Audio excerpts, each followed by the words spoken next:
आज नंद बाबा ने कहा, कन्हैया वापस नहीं चलेगा क्या?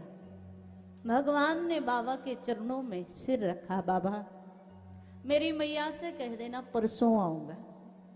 और परसों का नाम लेकर के बाबा को कह दिया, बाबा आप चलो, मेरे साथियों को, मेरे सखाओं को, सबको लेकर के जाओ, कुछ काम है मथुरा में, मैं वो पूर्ण करके परसों आऊंगा। और परसों कहने का मतलब भगवान का भाव, भगवान को पता है कि परसों क्या बरसों भी लौट कर नहीं जाना। लेकिन कन्हैया को लगा यदि मेरी मैया को मैं परसों के लिए ना कहूं तो मेरी मैया तो, यदि ये समाचार मिल जाए कि कन्हैया लौट कर नहीं आ रहा तो मेरी मैया तो अभी मर जाएगी। तो कन्हैया ने कहा परसों आऊंगा। बाबा लौट करके चले गए, मैया को आश्वस्त किया, यशोदा को, यशोदा कृष्ण बलराम परसों आए। श्री सूत जी दर्शन कराते हैं, यहाँ भगवान का यज्ञोपवीत हुआ, विद्या अध्ययन किया कृष्ण बलराम ने, लौट करके आए राजभवन में। आज मैया देवकी के मन में भाव जागा, मेरे कन्हैया बहुत दिनों बाद आज राजभवन में आए हैं लौट करके। पहले तो जन्म लेते ही मैंने भेज दिया था गोकुल के लिए, 1 घंटे के भी कन्हैया नहीं थे उस समय। उसके बाद आए तो विद्या अध्ययन के लिए चले गए, आज वहां से लौट करके आए हैं। सो मैया के मन में भाव बना, अपने हाथ से कुछ बनाऊं कृष्ण को खिलाने के लिए। मैया रसोई घर में गई, देवकी माता ने बड़े सुंदर भाव से भोजन बनाया, पर आंख में आंसू भी है, रोती भी जा रही। क्यों? देवकी को लग रहा है संसार में माँ ही ऐसा पात्र होती है जिसको पता है उसकी संतान को कब क्या चाहिए और कैसा चाहिए, माँ के अलावा कोई नहीं जानता। लेकिन देवकी माता को इस बात का कष्ट है कि मुझे आज तक ये पता नहीं है कि कृष्ण को भोजन में पसंद क्या है, क्या रुचि से खाते हैं कि नहीं। आज भोजन बनाया, अपनी इच्छा से ही थाल सजाया, और जब लेकर के आने लगी कन्हैया के कक्ष में, कृष्ण के कक्ष में, माता देवकी को याद आया, मैंने अनेक अनेक कृष्ण के सखाओं से और अन्य लोगों से सुना है, वहाँ वृंदावन में कन्हैया को माखन बड़ा प्रिय था। तो आज मैया ने उसी थाल में माखन और मिश्री रख दिया। लेकर के देवकी माता थाल लेकर के आई कृष्ण के कक्ष में, आवाज लगाई, कृष्ण भोजन पालो, आज मैंने अपने हाथ से आपके लिए भोजन बनाया। जैसे ही कन्हैया भोजन पाने के लिए बैठे, ये माँ बगल में बैठ गई और आज पहली बार कृष्ण को अपने हाथ से पवाया, अपने हाथ से बनाया हुआ भोजन करते हुए देख रही, बड़ी आनंदित है। लेकिन तब तक कन्हैया ने एक ग्रास तोड़ा, जैसे ही अपने मुख तक ले जाने लगे, मुख तक लाते लाते थाल में जो सामान है उस सब सामग्री पर दृष्टि पड़ी, और जैसे ही दृष्टि पड़ी इस थाल में आज माखन परोसा गया। सो कन्हैया को माखन को देख करके, माखन जो खिलाते थे उन सब की याद आ गई। वो मैया जो सुबह कृष्ण के जागने से पहले माखन बना करके रखती थी, मेरा कान्हा जागेगा तो सबसे पहले माखन ही मांगेगा, वो मैया यशोदा की याद आई और कृष्ण के हाथ से ग्रास छूट गया। माता देवकी तो बड़ी परेशान हो गई, क्या हुआ, मैंने भोजन बनाया था, कृष्ण को अच्छा नहीं लगा, लेकिन कुछ पूछ नहीं पाई। सदा से कृष्ण अलग रहे ना, तो मैया को यही नहीं पता कि कृष्ण से पूछूं कैसे। मैया कुछ कहती, इतने में कृष्ण अपने स्थान से उठ गए, खड़े हो गए, और भवन में ही एक खिड़की है, एक झरोका है, कृष्ण ने वो खिड़की खोली, यहाँ से रास्ता जाता है ब्रज की ओर, और कन्हैया उस रास्ते को देख देख करके बड़ी जोर से रुदन करने लगी। मैया तो घबरा गई, कुछ पूछ नहीं पाए, लौट करके बाहर आई और बाहर आकर के सोचने लगी क्या करूं। क्या हुआ कृष्ण को? तभी तक वृष्णियों के मंत्री उद्धव जी महाराज का आगमन हुआ, और जैसे ही उद्धव जी आए, वसुदेव जी और देवकी जी आपस में चर्चा ही कर रहे थे, क्या हुआ है कृष्ण को। माता बोली, जब से कृष्ण आए हैं राजभवन में तब से उदास रहते हैं, चुप रहते हैं। मैंने तो जितनी लीलाएं कृष्ण की सुनी, कृष्ण बड़े चंचल थे, पर जब से मथुरा के राजभवन में आए हैं तब से कृष्ण किसी से कुछ बोलते नहीं। कुछ तो है कृष्ण के मन में। वसुदेव जी ने कहा, देवकी, जितना तुम कृष्ण को जान पाए हो उतना ही मैंने कृष्ण को जाना है। मैं कैसे पूछूं, कैसे कहूं कृष्ण से। उसी समय जब उद्धव जी आए तो माता पिता दोनों ने उद्धव जी का हाथ पकड़ लिया। उद्धव, वृष्णि नाम प्रवरो मंती कृष्ण से दयित सखा शिष्यो बृहस्पते साक्षात उद्धवो बुद्धि सत्तमः। बुद्धिमानों में श्रेष्ठ, विद्वानों में श्रेष्ठ, ज्ञानियों में श्रेष्ठ उद्धव जी महाराज कृष्ण के सखा भी हैं। तो आज मैया ने कह दिया, उद्धव जी आप जाकर के पूछिए कृष्ण को क्या कष्ट है। उद्धव जी महाराज ने माँ को, पिताजी को आश्वस्त किया, वसुदेव जी को, आप चिंता मत करो, मैं पता करूंगा। कई बार कई चीजें ऐसी होती है हम माता पिता को नहीं बता पाते, लेकिन मित्र को, सखा को कह देते हैं। तो उद्धव जी आए, मैं पता करूंगा कृष्ण को क्या कष्ट है। लेकिन जब उद्धव आए, कृष्ण के कक्ष में आकर के जो दृश्य उद्धव जी ने देखा, एक खिड़की उसको खोल करके कृष्ण खड़े हैं खिड़की के पास। उद्धव जी ने एक बार प्रणाम किया, कन्हैया मैं उद्धव आपको प्रणाम करता हूँ। उद्धव की आवाज भगवान के कानों तक तो गई, पर फिर भी भगवान ने सुना नहीं। भाव समाधि में कृष्ण है। उद्धव जी ने दूसरी आवाज लगाई तो भी कोई उत्तर नहीं मिला। उद्धव जी बिल्कुल कन्हैया के बगल में जाकर के खड़े हो गए, कंधे पर हाथ रखा और आज कन्हैया को कहा, कन्हैया मैं उद्धव आपको प्रणाम कर रहा हूं, आप कोई उत्तर नहीं दे रहे हैं। जैसे ही कंधे पर हाथ रखा, कृष्ण मुड़े उद्धव की ओर, और जब कृष्ण मुड़े तो उद्धव ने जो दृश्य देखा, कृष्ण की दोनों आंखों से झरझर प्रेमाश्रु बह रहे।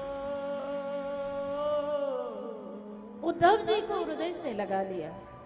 उद्धव जी बोले, कृष्ण क्या हुआ है? मैया ने मुझे बताया तुम भोजन के थाल से उठकर चले आए, क्या बात हुई? और तब कृष्ण रो पड़े, उद्धव मोही ब्रज बिसरत नाही। उद्धव मैया को कह देना भोजन मेरे लिए रोज बनाए, पर मेरी माँ देवकी को कह देना भोजन के थाल में भूल कर भी कभी माखन और मिश्री ना रखे। जब जब मैं माखन को देखता हूँ तो मेरी मैया यशोदा याद आ जाती है। जब जब इस माखन को देखता हूँ तो मेरे छोटे छोटे ग्वाल बाल सखा सब याद आ जाते हैं। जब जब इस माखन को देखता हूँ तो श्री राधा रानी का स्मरण होता है। जब जब इस माखन को देखता हूँ, मेरी वो सब गोपियां जो घर में माखन बिलोती थी तो मन में भाव बनाती थी, कृष्ण मेरे घर में आए, कृष्ण मेरे घर में माखन पाए। और जब मैं उनके घर में जाकर के माखन चुरा कर खाता था तो आज कन्हैया रो पड़े। वही सब ब्रज की गोपियां मेरी शिकायत करने जाती थी, मेरी मैया। जब जब माखन को देखता हूं तब तब वो सब याद आ जाता।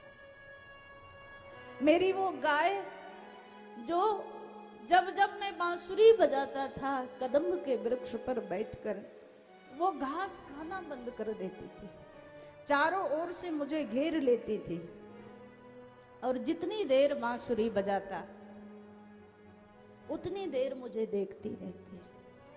कृष्ण रोए हैं उद्धव, मुझे मेरी वो सब गैया याद आती, मुझे वो सब ब्रज के पशु पक्षी भी स्मरण हो जाते हैं जब जब मैं माखन को देखता हूँ।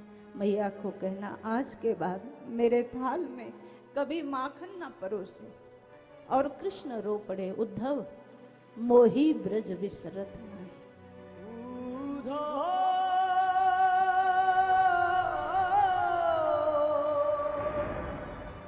मोहे ब्रज विसरत नाहि। हंस सुता को सुंदर करो और कदमन की छां बेसुर भी वे पक्ष तो है खिरक दुहा बन जाए। ग्वाल वाले सब करत कुलाए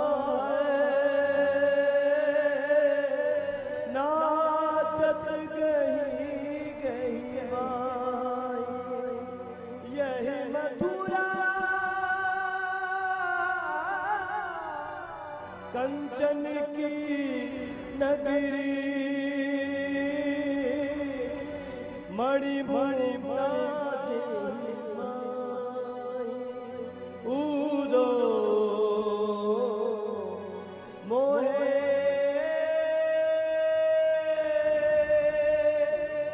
ब्रज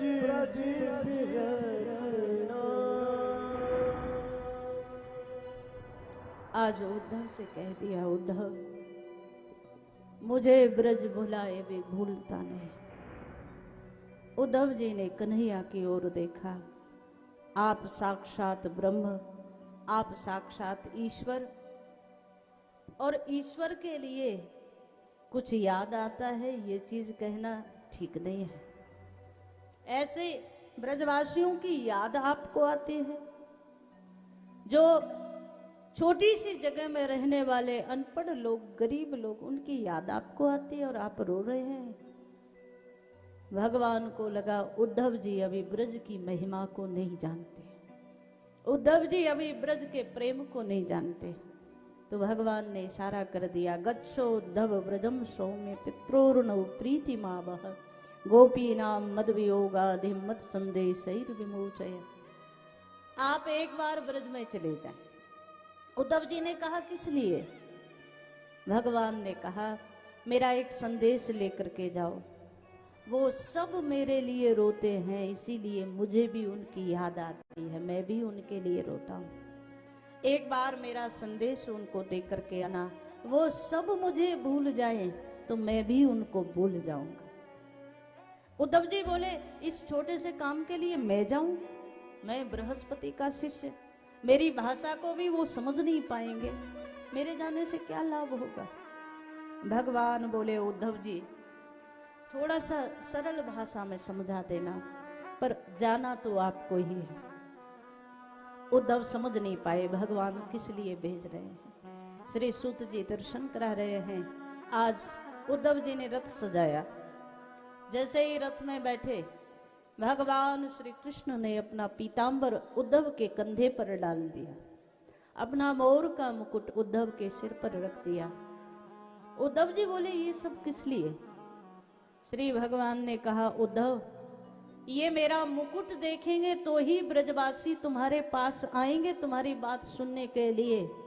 ये मेरा पीतांबर देखेंगे तो ही तुमसे बात करेंगे। यदि ये नहीं होगा ना तो तुम कितने विद्वान हो उन्हें कोई लेना देना नहीं। मेरा मुकुट देखकर, मेरा पीतांबर देखकर ही तुमसे बात करने आएंगे। उद्धव जी ने कहा ठीक है कन्हैया, आप मुझे भेजते हो तो जा तो रहा हूं ब्रज में, लेकिन एक बात याद रखना, एक आध घंटे से ज्यादा रुकूंगा नहीं। भगवान ने कहा उद्धव जी जैसी आपकी मर्जी। श्री सूत जी दर्शन कराते हैं। उद्धव रथ लेकर के आज आए ब्रज भूमि में, और जैसे ही आज जिस रास्ते से कन्हैया गए थे अक्रूर जी के साथ, कृष्ण और बलराम गए थे, उसी रास्ते पर भगवान के छोटे छोटे सखा सब आकर बैठ जाते हैं। पता है सुबह से एक ही काम है, आज परसों के बरसों हो गए, लेकिन इन सखाओं का एक ही काम है, रोज रास्ते पर बैठते हैं और प्रतीक्षा करते हैं सुबह से शाम तक, आज हमारा कन्हैया जरूर आएगा। हमारा कन्हैया वो हमारा प्राण है और हम भी उसके प्राण है, वो हमें भूल नहीं सकता, आएगा जरूर। शाम हो जाती है और कृष्ण नहीं आते तो अपने घरों के लिए उदास होकर चल देते हैं। लगता है बड़े बड़े राजभवनों में रहने लगा तो छोटे ग्वारियाओं को, हम जैसे सखाओं को कैसे याद रखेगा। लगता है कन्हैया हमें भूल गया।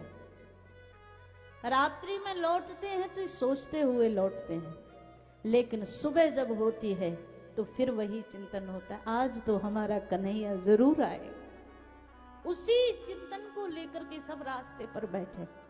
एक रथ नजर आया, सबकी आंखों में मानो आशा की चमक आ गई। आज तो लगता है हमारा कन्हैया वापस आ गया। दौड़ पड़े रथ की ओर। सुखदेव जी दर्शन करा रहे हैं। एक बोला पीतांबर तो मैंने पहचान लिया, कन्हैया का ही है। एक बोला मुकुट भी कृष्ण का है और कृष्ण ही आए हैं, ये मान करके रथ की ओर भागे। एक छोटा सा सखा था, ये बैठा है, ये गया नहीं। तो बगल वाले ने पूछा, तू कृष्ण को कन्हैया को मिलने नहीं जाएगा? इतने दिनों में कन्हैया आ रहे हैं, तू मिलने नहीं जाएगा? इसने अकड़ते हुए कहा, उसकी अटकी हो तो 100 बार मेरे चरण छू करके मुझसे क्षमा मांगे तो मिलूंगा, तो बात करूंगा, वरना मैं मिलने वाला नहीं। ब्रजवासी अपने प्रेम का अधिकार समझते हैं कृष्ण को, भगवान नहीं मानते। कोई अपना पुत्र मानता है, कोई अपना सखा मानता है, कोई अपना कांत मानता है, पर अपना पूरा अधिकार समझते हैं। लेकिन जब सब सखा दौड़ते हुए आए और वो नहीं आया, सब आकर के देखे रथ के पास में कि पीतांबर तो कृष्ण का है, कन्हैया का है, मोर मुकुट कृष्ण का है, पर ये कृष्ण नहीं है। जैसे ही सब उदास होकर के वापस होने लगे तो सबको आश्चर्य हुआ। जो कह रहा था ना मैं कृष्ण से मिलने नहीं जाऊंगा, वो भी खड़ा है। उसे पूछ लिया, तू क्यों आया? इसने रोते हुए कह दिया, इतने दिनों बाद कन्हैया आया है तो एक बार उसे हृदय से लगा लूं, शिकायत तो बाद में भी कर लूंगा, झगड़ा तो बाद में भी कर लूंगा, एक बार कन्हैया से मिल तो लूं। लेकिन आज जब यहाँ आकर के देखा उद्धव है, कृष्ण नहीं है, तो उदास हो गए। सब लौट करके चलने लगे ब्रज की ओर। उद्धव जी ने आवाज लगाई, आप सब कन्हैया के कृष्ण के सखा हो? सबने कहा हाँ। तो उद्धव जी ने कहा, मैं आपके लिए कृष्ण का संदेश लेकर के आया हूँ, मुझे मथुरा से कृष्ण ने भेजा है आप सबको संदेश देने के लिए। सारे ब्रज के सखाओं ने, कन्हैया के सखाओं ने लौट करके उद्धव को देखा। आप कौन हैं? उद्धव जी ने अपना परिचय दिया, मैं उद्धव कृष्ण का सखा मथुरा से आया हूं, आप सबके लिए संदेश भेजा है कृष्ण ने। जो सबसे छोटा सखा था ना कृष्ण का, वो रो पड़ा। उद्धव जी आप कृष्ण के सखा हो? हाँ। तो आप एक बात हमारी ओर से जाकर के हमारे कन्हैया को कह देना। क्या? तो इसने रोते हुए कह दिया, हमारे कन्हैया से कह देना हमें उसके संदेश की कोई जरूरत नहीं है, हमें उसके किसी समाचार की कोई जरूरत नहीं है, हमें तो केवल कन्हैया चाहिए। कृष्ण आ सके तो हमारे पास लौट करके आ जाए, और कुछ नहीं चाहिए। उद्धव जी ने जब सुना, उद्धव जी महाराज को आज जो ज्ञान का अभिमान था ना, वो मानो अभिमान की एक सीढ़ी से उद्धव जी नीचे उतर गए। कन्हैया जो कहते थे वो सत्य है। ब्रजवासियों को कुछ नहीं चाहिए, कृष्ण के अलावा कृष्ण का संदेश भी नहीं चाहिए, कृष्ण ही चाहिए। इतनी अनन्यता यदि कहीं हो सकती है तो ब्रज भूमि में ही हो सकती है। सारे ब्रजवासियों को, कृष्ण के सखाओं को उद्धव जी ने समझाने की कोशिश की, पर सखाओं ने इतना ही कह दिया, हमारा कन्हैया आएगा तो कन्हैया की बात सुनेंगे, हम किसी कृष्ण के सखा की बात नहीं सुनते। उद्धव जी ने कहा कि मुझे नंद भवन का रास्ता बता दो, नंद भवन जाना है। सारे ब्रज के जो सखा थे सबने रास्ता बता दिया। नंद भवन के दरवाजे तक रथ लेकर के आए उद्धव जी। रथ को यहाँ छोड़ करके जैसे ही नंद भवन में प्रवेश किया, एक एक कण कण से कृष्ण कृष्ण कृष्ण की मानो चारों ओर से ध्वनि गूंज रही। उद्धव जी समझ नहीं पा रहे क्या हुआ। एक क्षण के लिए सोचना, ये वही नंद भवन है जहां के कण कण में कृष्ण बसे हैं, जहां भगवान गुटवन गुटवन चलना सीखे। इसी नंद भवन में मैया ताली बजाती थी और कृष्ण नृत्य करता था। इसी नंद भवन में मैया के सामने अनेक अनेक लीलाएं दिखाता था। आज उस नंद भवन का कण कण कृष्ण कृष्ण कृष्ण बोलता है। उद्धव जी चौके। नंद जी महाराज से मिलना हुआ, नंद बाबा को प्रणाम किया। उद्धव ने परिचय दिया, मैं आपके लिए और मैया के लिए समाचार लेकर के आया हूं कृष्ण का। नंद जी लेकर के आए यशोदा के पास। सुबह का प्रातः काल का समय है। आज कई दिन हो गए भगवान को मथुरा गए हुए, लेकिन मैया का नित्य का नियम है, सुबह जागती है तो सबसे पहले अपने हाथ से कन्हैया के लिए माखन बनाती है। एक पात्र भर के माखन सामने रखा है और इंतजार कर रही है किस बात का, बस अब कन्हैया जागने वाला है, कृष्ण जागेगा तो माखन मांगेगा। और कृष्ण के जागने की प्रतीक्षा में ये मैया नंद भवन के आंगन में बैठे। उद्धव जी आए, उद्धव जी ने चरणों में प्रणाम किया। मैया मैं उद्धव आपको प्रणाम करता हूं। थोड़ा जोर की आवाज निकल गई, थोड़ा स्वर ऊंचा हो गया। मैया ने उद्धव के मुख पर हाथ रख दिया। आप उद्धव हैं? कहा हाँ मैं उद्धव। मैया ने कहा तो थोड़ा धीरे बात कर, मेरा कन्हैया सो रहा है, कहीं वो जाग जाएगा ना तो सुबह सुबह से रोना शुरू कर देता है, फिर घर का कोई काम मैं कर नहीं पाती। जब आज उद्धव जी ने मैया के मुख से ये शब्द सुने, कन्हैया सो रहा है अभी जाग जाएगा, सो उद्धव जी महाराज चौंक गए। मैया वो तो कितना समय हो गया मथुरा में। मैया ने हाथ पकड़ा उद्धव का और सीधा लेकर के गई उस कक्ष में जहां कृष्ण को सुलाती। मेरा कन्हैया इसी में सोता है, रोज मैं सुलाती हूँ, आज भी सो रहा है।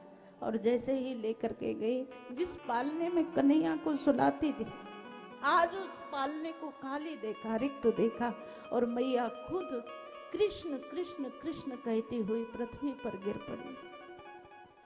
आंखों से अश्रुधारा बह पड़ी और कुछ देर के लिए तो मानो चेतना ही चली गई। उद्धव जी ने संभाला मैया को। मैया अब रोई है। उद्धव तू जो कहता था वो सत्य है। मैं बावली आज भी समझती हूँ कृष्ण मेरा है।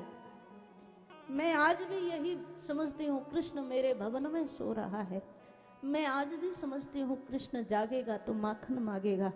लेकिन आज मुझे अब पता चला कृष्ण तो कब का मुझे छोड़कर चला गया। और मैया रो पड़े। उद्धव मुझे ऐसा लगता है एक बार एक मटकी फोड़ने के कारण मैंने अपने कृष्ण को, अपने कन्हैया को ओखली से बांध दिया, उखल से बांध दिया। शायद मेरा कृष्ण इसी से नाराज होकर के चला गया। उद्धव तू कृष्ण के पास रहता है? उद्धव ने कहा हाँ। और तब मैया ने रोते हुए कह दिया, उद्धव मेरे कन्हैया को कह देना, अब मैंने सुना है उसका भवन बड़ा हो गया, बहुत सारे दास दासी हो गए। मेरे कन्हैया को कह देना उन हजारों दास दासियों में इस बूढ़ी माँ को भी अपनी सेवा में रख ले और कुछ नहीं चाहिए। आज मैया रोई है। उद्धव इस बहाने ही सही कन्हैया का दर्शन मिलता रहेगा। एक बात आपको कहूं, संसार में माता पिता दुनिया का हर कष्ट सहन कर ले, लेकिन जिस संतान को जन्म दी है, जिस संतान को जन्म दिया है ना, ऐसी संतान जब मुख मोड़ ले तो माता पिता असमय बूढ़े हो जाते हैं। वो कष्ट सहन नहीं होता। किसी भी बहाने से, किसी भी रूप में जब संतान घर से जाए ना, तो माता पिता उस कष्ट को सहन नहीं कर पाते। आज कृष्ण के लिए रोते रोते श्री यशोदा मैया और नंद बाबा को पूरी रात्रि व्यतीत हो गई कृष्ण लीलाओं की चिंतन करते करते। उद्धव जी महाराज को अनेक अनेक प्रकार से सब लीलाएं मैया सुनाती रही। सुबह प्रातः काल हुई, मैया के चरणों में पूर्ण साष्टांग प्रणाम किया उद्धव जी ने। मैया, सबसे पहले तो मैं क्षमा याचना आपके चरणों में कर दूं। मैं आपको जो मान रहा था, जो समझ रहा था, आप वो नहीं है। आपके इस वात्सल्य के लिए कृष्ण मथुरा में रोते हैं। और आज मानो उद्धव का अभिमान जो था, अहंकार जो था ज्ञान का, उससे उद्धव नीचे उतरे। मैया के चरणों में वंदन किया। माँ, आप बिल्कुल चिंता मत करो, कन्हैया को लेकर मैं आऊंगा। नंद बाबा